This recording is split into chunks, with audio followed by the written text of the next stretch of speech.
Hi guys! So for today's video, magagawa tayo assignment sa math. So ayan na nga, bubuksan na nga natin. Hahanapin ko na nga pala yung assignment natin sa math. So ayan nga pala, ayan no, ay yung assignment natin gagawin. So tara, gawin na nga natin. So kumuha nga pala ako dyan ng one half crosswise. So ayan na nga, magsusulat na nga pala ako dyan. Ayan, sulat lang tayo dyan. Ang hirap ng sinusulat ko, guys. Nakakasakit sa ulo. Lalo na kapag grade 5. So, ayan na nga. Ayan na nga example natin ng first. Sasagutan na nga pala natin niya. Ay lang nga pala yung tanong.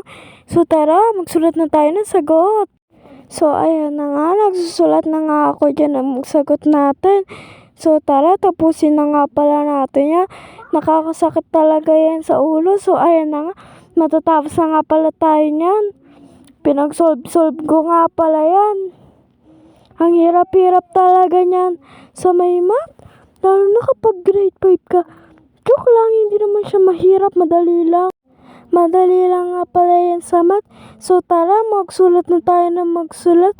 Pag divide mo lang ngayon. So, ayan na nga, matatapos na nga tayo. So, sulat ulit tayo ng sulat para matapos na nga pala tayo dyan.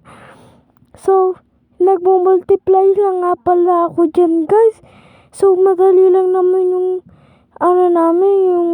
madali lang nga pala yung assignment namin. So, ayan, bibilugan na nga natin. So, tapos na nga pala magbilog. So, papakita ko. Thanks for watching. Bye-bye!